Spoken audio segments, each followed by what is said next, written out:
नमस्कार मित्र मैत्रिणींनो, गेल्या 23 वर्षापासून मी व्यवसाय करीत आहे. आपल्या नवीन पिढीनेही व्यवसायात यावं या उद्देशाने आम्ही ह्या चॅनलची सुरुवात केलेली आहे. व्यवसायात येणाऱ्या अडचणी आणि त्यावर आपण कशी मात करू शकतो याबद्दल अनुभवी व्यक्तींकडनं आपण इथे माहिती घेत असतो. जर तुम्हाला आमच्या चॅनलमध्ये उपयुक्त माहिती मिळत असेल तर आमच्या चॅनलला नक्की सबस्क्राईब करा, तुमच्या मित्रमैत्रिणींना शेअर करा. तुमच्या एका सबस्क्रायबरमुळे आम्हाला अजून प्रोत्साहन मिळते. आणि धन्यवाद. माझा प्रवास म्हणजे कसं माहितीये का, सुरुवातीला मी कधी विचारही नव्हता केला की मला वकील बनायचं.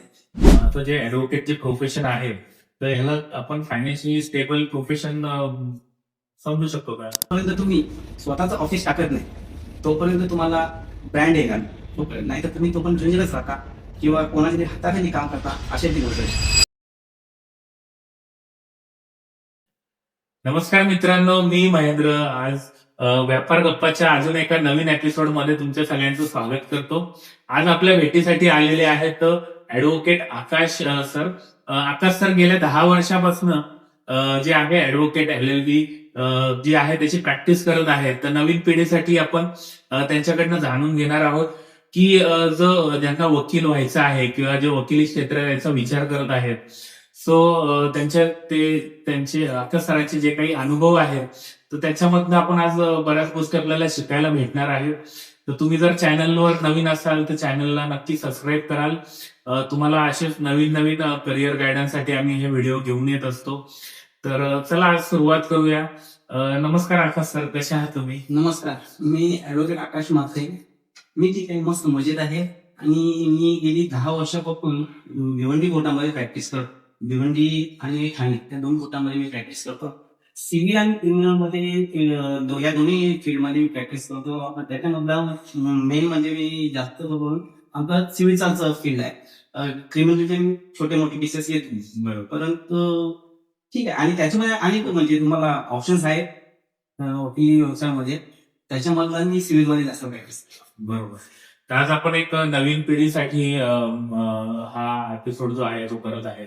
जर एखादा 12वी किंवा ग्रॅज्युएशन झाल्यानंतर एखादा मुलगा वकिली क्षेत्रात येण्यासाठी जर विचार करत असेल तर त्यांच्यासाठी एक चांगलं एक गायडन्स आपल्याला करायचं आहे. मग तुमची ही जी ऍडव्होकेट या 10 वर्षापासून जी प्रॅक्टिस करता, तर तुमचा हा प्रवास कसा सुरू झाला किंवा त्याच्याबद्दल मला जाणून घ्यायला थोडंसं आवडेल. माझा प्रवास म्हणजे कसं माहितीये का, सुरुवातीला मी कधी विचारही नव्हता केला की मला वकील बनायचं. आणि ही सुरुवात जी असते, ज्यांच्या घरामध्ये कोणी वकील, डॉक्टर किंवा आधीपासून कोणीतरी एखाद्या प्रोफेशन मध्ये असतो, तेव्हा ते ठरवतात की माझ्या मुलाला हेच बनायचं आहे किंवा माझा मुलगा पुढे जाऊन हेच करणार आहे. बरोबर. त्याच्यानंतर एखाद्या आता मिडल क्लास म्हणजे एका मध्यम वर्गातून आपण शेतकरी कुटुंबातून आहोत. तर शेतकरी कुटुंबांमध्ये असा कधीच ठरलेलं नव्हतं की माझ्या मुलाला पुढे जाऊन हे करणार आहे. ग्रॅज्युएशन नंतर मी 2 वर्ष ब्रेक घेतला. त्याच्यामध्ये माझा व्यवसाय सुद्धा होता, जसा तुमचा होता कॉम्प्युटरचा वगैरे. तर त्याच्यानंतर मला चला आवळा वेळ आहे, तर काही वेळ असाच जातोय. तर माझ्या मोठ्या भावाने सांगितलं का बसलाय वेळ आहे तर लॉ करून घे, पुढे नाही काही करायचं असेल तर डिग्री तुम्ही. त्यानंतर मी कॉलेजला म्हणजे इथे आजूबाजूला त्यावेळेस कॉलेज होते. एक आपला उल्हासनगर सोडला तर दुसरीकडे लॉ कॉलेज होते, ठाणा आणि मुंबई. मग मी चौकशी केली. त्यानंतर मला एक ऐरोली सेक्टर 4 मध्ये कॉलेज होता. तिथे गेल्यानंतर मला समजलं की इथे आपलं ऍडमिशन होऊ शकतो. मी तिथे ऍडमिशन साठी गेलो आणि तिथे जाऊन त्या प्रोफेसरला तिथले होते, त्यांना भेटल्यानंतर मी त्यांना सांगितलं की मी अर्न आणि लर्न या 2 गोष्टी करू शकतो एकत्र, कुठली एक नाही सोडू शकत. तर मग त्यांनी मला विचारलं का तुम्हाला कसं जमेल. मी त्यांना सांगितलं की सर मला जे आहे ना हे जास्त अटेंडन्स देता येणार नाही कॉलेजला जरी डिग्री करताना. तर त्यांनी सांगितलं आठवड्यातून 4 दिवस जमतील. मी सांगितलं नाही 4 दिवस नाही जमू शकत. मग किती जमेल. मी म्हटलं सर 1 दिवस नाही, एवढं कमी नाही करता येणार. नंतर मी त्यांना माझी जी काही कंडिशन होती ती मी त्याला समजावून सांगितली. आणि मग त्यांनी सांगितलं ठीक आहे आपण करू काहीतरी आहे. आणि त्यांनी मला इतकं सहकार्य केलं. मी लॉला ऍडमिशन घेतलं. त्यांनी सांगितलं मला की तुम्ही जे तुमचं म्हणजे असाइनमेंट वगैरे असेल, प्रोजेक्ट वगैरे असतील ते तुम्ही कम्प्लीट करा, बाकी अटेंडन्सचं मी बघून घेतो. त्याच्यानंतर मी लॉला ऍडमिशन घेतलं, लॉ कम्प्लीट केलं. वर्ष सांगू शकाल? मी 2012 मध्ये ऍडमिशन घेतलं. बरोबर. 2012 मध्ये ऍडमिशन घेतल्यानंतर मला ते म्हणजे रेग्युलर. आणि सुरुवातच अशी होती की म्हणजे त्याच्यात मी पूर्ण ब्लँक होतो आणि आपल्या त्या फील्ड मधला आपल्या इथे म्हणजे आमच्या घरातच कोणी नव्हतं, त्याच्यामुळे सगळं नवीनच होतं. आणि मग तिथले मित्र वगैरे शिक्षकांचं मार्गदर्शन वगैरे याच्यावरती आपला हळूहळू आपण लॉ कम्प्लीट केलं. लॉ कम्प्लीट केल्यानंतर मग मला समजलं की लॉ कम्प्लीट करायच्या आधीपासूनच प्रॅक्टिसला सुरुवात करायची असते. आणि अशा प्रकारे माझा लॉ कम्प्लीट तर झाला बरोबर. आणि मग मी भिवंडी प्रॅक्टिस केली. बरोबर. मग लॉच जे पूर्ण एज्युकेशन आहे किंवा हे जो कोर्स आपण बोलतो आता पूर्ण करण्यासाठी किती वर्षाचा कालावधी? जर तुम्ही ग्रॅज्युएशन नंतर करा तर तुम्हाला 3 वर्षाचा LLB असतो. बरोबर. आणि 12वीतून करायचं असेल तुम्हाला तर 5 वर्ष. म्हणजे 12वीतून जर तुम्ही करायला गेला तर तुम्हाला LLB आणि BLS हा 5 वर्षाचा असतो. बरोबर. आणि ग्रॅज्युएशन नंतर गेला 3 वर्षाचा LLB असतो. बरोबर. ते 3 वर्ष बरोबर. म्हणजे एखादा 12वी शिकणारा विद्यार्थी जर आपल्याला बघतोय तर त्यांनी काय करावं आणि ग्रॅज्युएशन नंतर काय करावं हे सुद्धा सरांनी सांगितलेलं आहे. तर तुम्ही ती 10 वर्षाची लिगल प्रॅक्टिस करत आहात.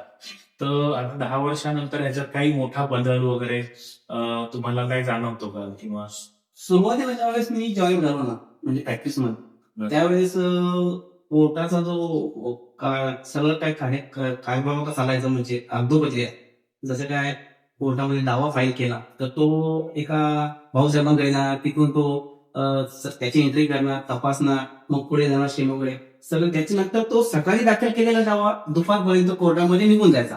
आता काय झालं 10 वर्षानंतर जर आपण बघतो ना तर डिजिटलायझेशन खूप झालेलं आहे. त्याच्यामुळे काय होतं माहितीये का, सुरुवातीला दावा दाखल करतो आपण, दावा दाखल केल्यानंतर तो स्वतः वकिलांना तो ऑनलाईन करावा लागतो, ऑनलाईन फाईल करावा लागतो. ऑनलाईन फाईल केल्यानंतर तो फिजिकली तिथे सबमिट करावा लागतो कोर्टाच्या स्टाफकडे. फिजिकली सबमिट केल्यानंतर मग ते त्याच्यामध्ये तपासणार काय ऑब्जेक्शन वगैरे आहे का, ऑब्जेक्शन असेल तर त्याला पण डिले होणार आणखी. आणि मग ते ऑब्जेक्शन नसेल तर ते व्हेरीफाय करून पुढे पाठवणार. त्याला पण 7 दिवसाची तारीख पडते. ठीक आहे, 7 दिवस. म्हणजे ऍक्च्युली आपण डिजिटलायझेशन कशासाठी केलं, कोर्टाची कामं सोपं होण्यासाठी आणि फास्ट होण्यासाठी. तर इथे डिजिटलायझेशन म्हणजे आणखी एक असा प्रश्न कधी कधी दिसतो की म्हणजे जी आधी कामं होणार होती होत होती ती याच्यापेक्षा फास्ट होत होती. फक्त याचा एवढाच फायदा झालाय की आता जे पक्षकार आहेत जे लांबून येतात केसेससाठी त्यांना याचा एवढाच फायदा होतो, त्यांना त्यांच्या मोबाईलवर त्यांच्या तारखा समजतात आणि त्यांच्या फेऱ्या वाजतात कोर्टात. बरोबर. हा फरक आहे ना. हा एक. मग जे डिजिटलायझेशन झालेलं आहे तर याला तुम्ही म्हणजे कसं म्हणजे ह्याच्यामुळे अजून डिले वगैरे त्यामुळे डिले म्हणजे आता सुरुवात आहे, पुढे जाऊन याचे फायदे होणार आहेत. पेपरलेस म्हणजे काय न्यायालयामध्ये एक प्रकल्प राबवला जात आहे का पेपरलेस कोर्ट. पेपरलेस कोर्ट म्हणजे काय, यापुढे जाऊन आता हे काय कोर्टामध्ये ज्या फाईल असायच्या आपल्या त्या आता फाईल नसणार आहे. पुढे जाऊन सगळं कॉम्प्युटरवर गेटसमोर सगळ्या सॉफ्ट कॉपीज असणार आहे. आणि जे पक्षकार आहेत त्यांनाही ते ऑनलाईन ते घर बसल्या सगळं पूर्ण दावा होऊ शकतात. बरोबर. सो आता जे ऍडव्होकेटचे प्रोफेशन आहे तर ह्याला आपण फायनान्शियली स्टेबल प्रोफेशन समजू शकतो का? कसं आहे, कुठलंही प्रोफेशन तुम्ही बघा ना तर त्याच्यामध्ये तुम्हाला फायनान्शियली स्टेबल व्हायला वेळ लागतो. जसं काय आता तुम्ही ग्रॅज्युएशन नंतर लॉची डिग्री कम्प्लीट केली आणि तुम्ही वकीलच्या प्रॅक्टिस मध्ये आला, असं नाही की तुम्हाला सुरुवातीपासून पैसे मिळायला पहिले 1-2 वर्ष तुम्हाला स्ट्रगल करावीच लागते. त्याच्यानंतर मग तुम्ही इन्कम सोर्सच्या हिशोबाने तर बघू शकता. करेक्ट.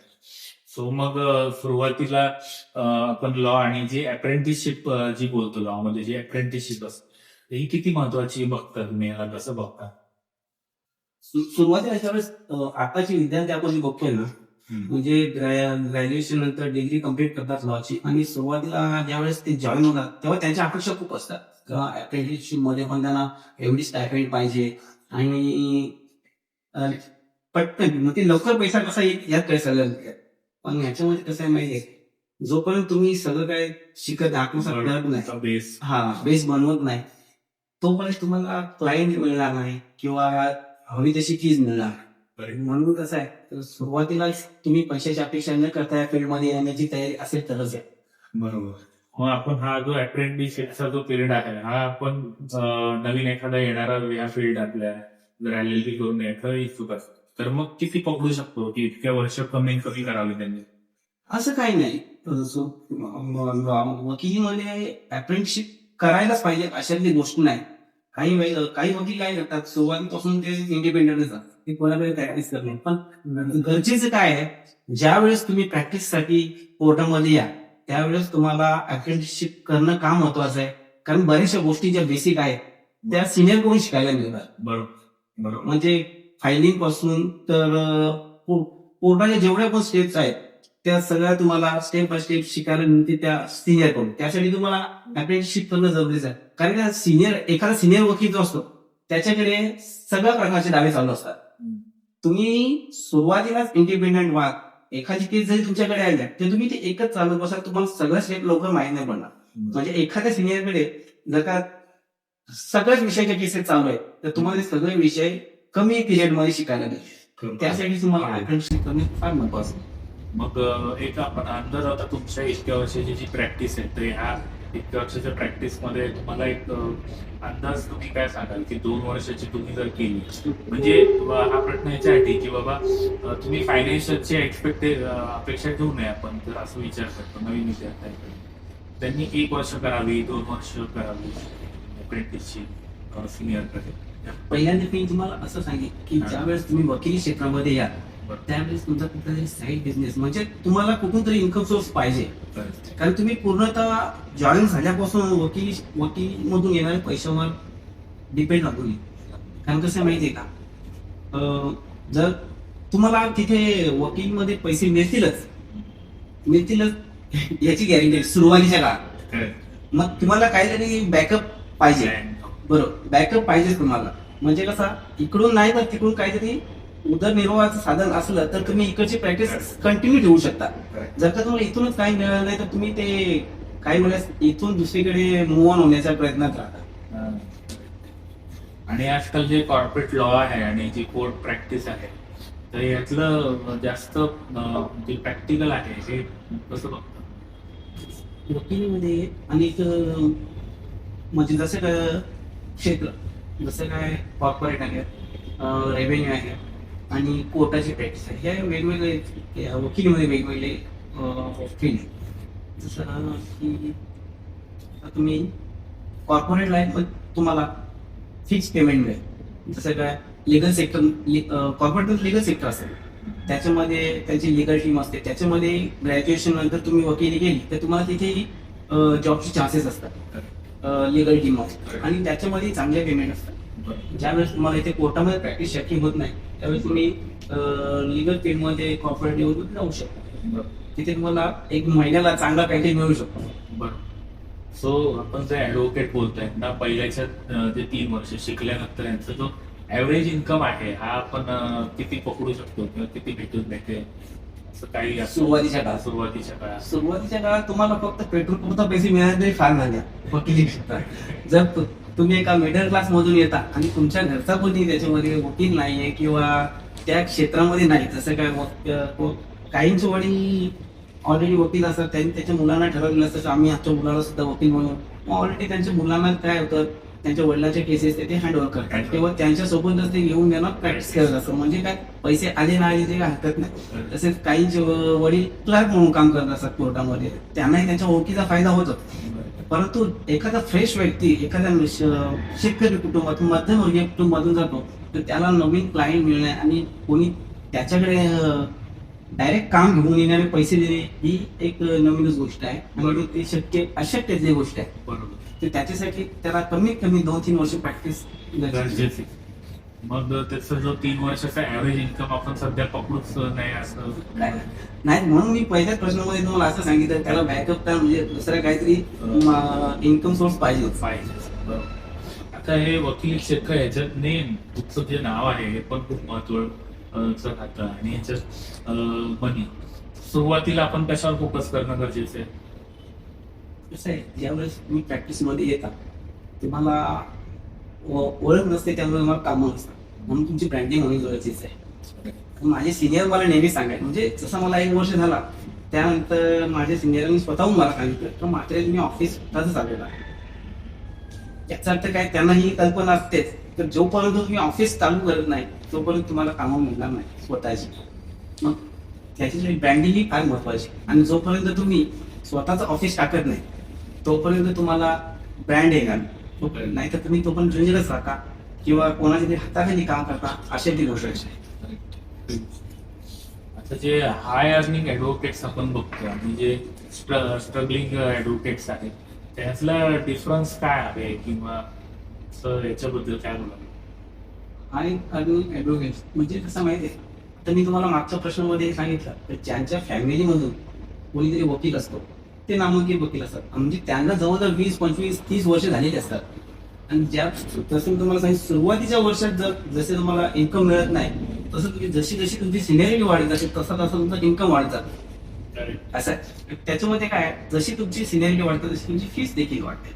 म्हणजे तुम्ही एखाद्या सुरुवातीच्या काळात जर तुम्हाला एखाद्या मॅडमचे 30 किंवा 40,000 रुपये मिळतात, तर नंतर तुमची जशी सिनियरिटी होते तुम्ही त्याच मॅडमचे 3 लाख 4 लाख घेऊ शकता एका मॅडमचे.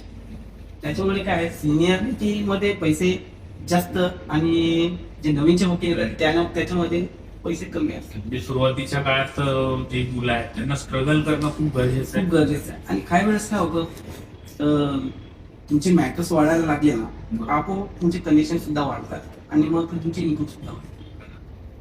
सो आता आपण हा व्हिडिओ जसा युट्यूब साठीच बनवत आहोत, तर आजकाल प्रत्येक प्रोफेशन जे आहे सोशल मीडियावर येतं किंवा सोशल मीडिया असणं गरजेचं आहे. तर तुमचं म्हणजे जे ऍडव्होकेट क्षेत्र आहे तर तुम्हाला काय वाटतं की यांनी सोशलाइज म्हणजे सोशल मीडियावर राहणं वगैरे किती गरजेचं आहे, वगैरे गरजेचं आहे की किंवा नाही, तुमचं काय मत आहे? तर जसं तुम्ही तुमची सिनियरिटी होत जाते तुम्हाला वेळच मिळत नाही सोशल मीडियावर यायला. आणि पहिली गोष्ट आपण बघितली तर एखाद्या एरियामध्ये म्हणजे ज्युरिडिक्शन असतो प्रत्येक कोर्टाचा. समजा ते भिवंडी आहे, कल्याण आहे, ठाणे आहे. या कल्याणचे केसेस कल्याणला चालणार आहेत, भिवंडीला चालणार आहे. तर डिस्प्यूट झाला तर त्या क्षेत्रापुरतामध्ये येत असतो. समजा भिवंडीमध्ये झाला तो तिथल्या भिवंडीचीच वकील प्रिफर करणार क्लायंट. कारण काय माहिती आहे का, ज्युरिडिक्शन ठरलेले असतात. आता समजा मला एखादी केस मिळाली तर ती भिवंडीचे वकील म्हणजे भिवंडीचेच क्लायंट वरून मिळणार आहे. कारण का, तर ते क्लायंट देखील भिवंडीचेच आहे. मग सोशल मीडियाचा फायदा कसा होणार नाही, कसा नाही होणार सांगतो तुम्हाला. कारण बाहेरचे जे लोक बघतील आपल्याला सोशल मीडियावर, त्यांची केसेस मिळणं मुश्किलच आहे आपल्याला, कारण ते दुसरे कुठून तरी बघत आपल्याला. पण एक गोष्ट एवढी का त्यांच्या रेफरन्स आपल्याला कामं मिळू शकतात. सो राहणं गरजेचं आहे पण काम पण महत्वाचं आहे.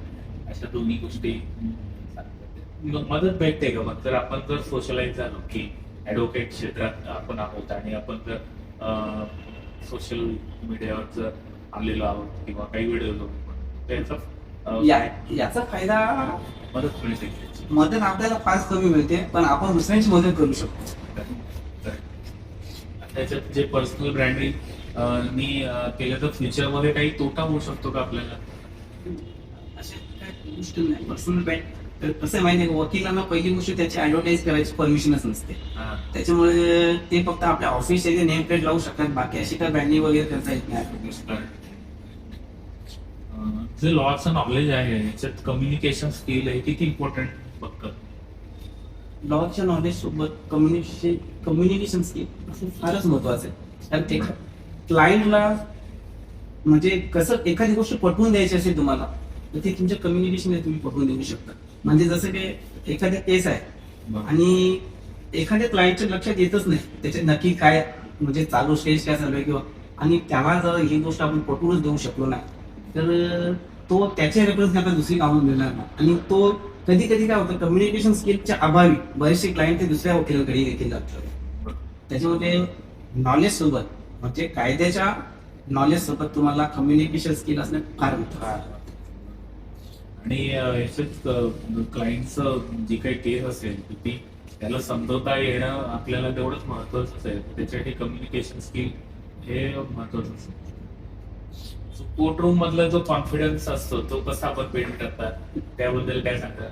कोर्टरूम मध्ये कसं असं माहितीये का, त्यावेळेस तुम्ही एखाद्या हिअरिंगला उभे राहता त्यावेळेस तुम्हाला तुमच्या दाव्याबद्दल किंवा दाव्याबद्दल पूर्ण गोष्टी माहिती असणे गरजेचं आहे. म्हणजे पूर्ण नॉलेज असणे गरजेचं आहे. एखाद्या वेळेस तुम्ही आर्ग्यू करता आणि मध्येच तुम्हाला एखादी क्युरी जजने विचारली तर तुम्हाला ते पटकन सांगता का म्हणजे कशासाठी दावा आहे काय आहे हे त्यांनी विचारल्यानंतर ते आपण नाही तर आपण काय करणार आहे जाणार हेरिंगसाठी उभे राहणार आणि आपला जो फ्लो आहे त्याच्यामध्ये आपण बोलत राहणार मध्ये इंटरव्ह्यू झाला तर लिंक तुटल्यानंतर आपण न थांबता परत बोलता यायला पाहिजे त्यासाठी आपल्याला पूर्ण जागेची माहिती असली पाहिजे बरोबर. त्याच्यासाठी कोर्टामध्ये जे आपण बोलतो आणि आपलं जे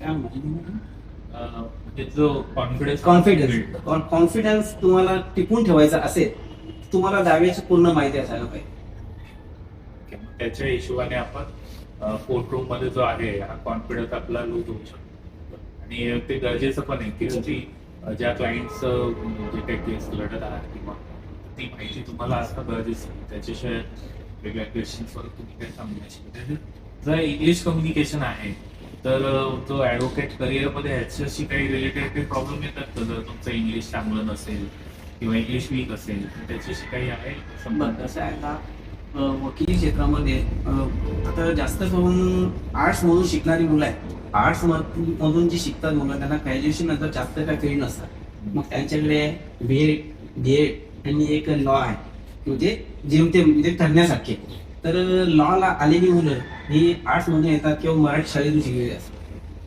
त्याच्यामुळे इंग्लिशशी त्याचा जास्त संपर्क नसतो किंवा ते जास्त म्हणजे बोलायला त्याला जड जाते ही भाषा परंतु कसं आहे माहितीये का डिस्ट्रिक्ट कोर्टापर्यंत पूर्ण कायद्याचं जे कामकाज चालतं ते पूर्ण मराठीमध्ये जातं फक्त एकीशी आपल्या मुलांना म्हणजे जे मध्यम वर्गातून येत आहे त्यांना एकच अडचण काय निर्माण होते सुप्रीम कोर्टाच्या आणि ज्या बॉम्बे हायकोर्टाचे जे आपले जजमेंट्स असतात ते इंग्लिश मधून असतात त्याच्यामुळे त्यांना ते जजमेंट समजणे थोडे अवघड जातात परंतु इंग्लिश बोलणे वकिली कुठे अडून बसते हे फारच चुकीचं आहे आता जवळजवळ 90% वकिलांची म्हणजे ते JMSच्या कोर्टामध्ये 90% वकिलांची इंग्लिश ही कमकुवतच असते त्याच्यामुळे काय त्यांचा कुठे काय अडून बसलेला नाही आणि असे अनेक सिनियर आहेत जे कमी इंग्लिशवर देखील फार सक्सेस झालेले आहे मी पाहिजे त्याच्यामुळे इंग्लिश बोलण्यामुळे काय ही व्यवस्थामध्ये फरक पडतो ही गोष्ट मनातून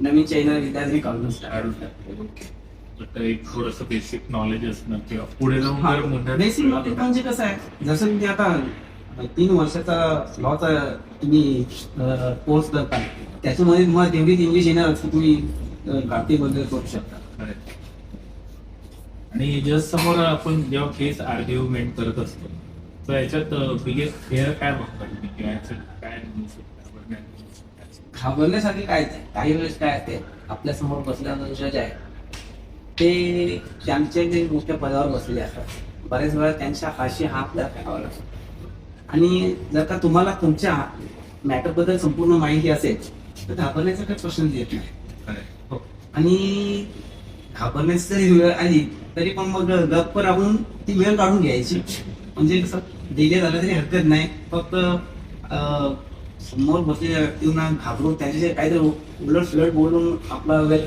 म्हणजे दिवस फुकट घालवू नये बरोबर कोर्ट रूम मध्ये एखादी प्रेशराईज सिच्युएशन आली तर तुम्ही कशी हँडल करता ती किंवा एखादं उदाहरण देऊन नाव तुम्हाला नसेल घ्यायचं तसंही चालेल एखादं तुमचं तुम्हाला आलेला अनुभव शेअर काय होतं ना जसं की क्रिमिनल केसेस मध्ये सांगतो तुम्हाला मी ज्यावेळेस आपल्याला एखादी साक्षीदार येतो आणि त्याचे आपण क्रॉस वगैरे घेतो त्यावेळेस बऱ्याचशा गोष्टी आपल्याला ह्या रेकॉर्डवर घ्यायच्या असतात बरोबर बऱ्याचशा गोष्टी आपल्याला रेकॉर्डवर घ्यायच्या असतात परंतु जजेस जे आहे ना त्यांना कसं म्हणजे हे आलंय ते घेतलंय रेकॉर्डवर हे घ्यायची तर वेगळी गरज नाही म्हणजे आपला मुद्दा सिद्ध करण्यासाठी बऱ्याचशा गोष्टी पक्षकाराकडून त्या रेकॉर्डवर घ्यायच्या असतात त्या गोष्टी आपण घेताना जजेस करून आपल्याला जेव्हा विचारत होतो त्यावेळेस आपण गप्प राहून ते काही वेळेस ती सिच्युएशन टाळून घेतो बाकी काय सो जे अपोनंट असेल जर हा स्ट्रॉंग असेल तिथे स्ट्रॅटेजी वगैरे आपल्याला कशी करायला लागते किंवा त्याबद्दल कसं आहे दोन वकील कोर्टामध्ये एकाच केसवर मांडत जातात दोघांपैकी एका कोणातरी बाजूने स्ट्रॉंग असते बरोबर त्यावेळेस ज्यावेळेस एखादा वकील ज्याची बाजू म्हणजे जमेचे असते तो फार एकदम फास्ट केस चालवायचा प्रयत्न असतो. म्हणजे त्याला कॉन्फिडेंटली त्याला माहित असतं की आता हा निर्णय तर आपल्याच बाजूने, परंतु कसं आहे माहितीये का, ज्यावेळेस आपल्याला माहिती आहे की आपली बाजू कमकुवत आहे आणि निर्णय तर त्याच्याच बाजूने लागणार आहे, त्यावेळेस आपण काय तो मॅटर लिंगरिंग करण्याचा प्रयत्न करतो. म्हणजे त्याच्यात डिले कसा होईल किंवा ह्याच्यामध्ये कुठे कॉम्प्रोमाइज होईल का, या गोष्टींकडे म्हणजे आपण बघतो. आणि मग जर का कॉम्प्रोमाइज होत असेल तर मग दोघांचा फायदा होतो, दोन्ही क्लायंटचा. म्हणजे आपसात मिटलंच तर त्यांचा दोघांचाही फायदा होतो. नाही तर एखाद्या बाजूने गेला तर आपला पक्ष हाणार हे माहित आहे, त्याच्यामुळे मग तो त्याच्यावर तारीख घेण्याचा प्रयत्न केला जातो. बाकी काय. आणि लिगल फील्डमध्ये जे कॉन्टॅक्ट असतात हे किती इम्पॉर्टंट असतं? लिगल फील्डमध्ये कॉन्टॅक्ट सर्वात महत्वाचे असतात. कसं आहे माहितीये का, जोपर्यंत तुमचे कॉन्टॅक्ट होत नाही तोपर्यंत तुम्हाला काम येत नाही. म्हणजे आता तुम्हाला सुरुवातीच्याच प्रश्नामध्ये सांगितलं तर अप्रेंटिसशिप मध्ये तुम्ही जी प्रॅक्टिस करता त्याच्यामध्ये तुम्हाला पैसे मिळत नाही, परंतु तुम्हाला त्याच्यामध्ये कॉन्टॅक्ट मिळणार.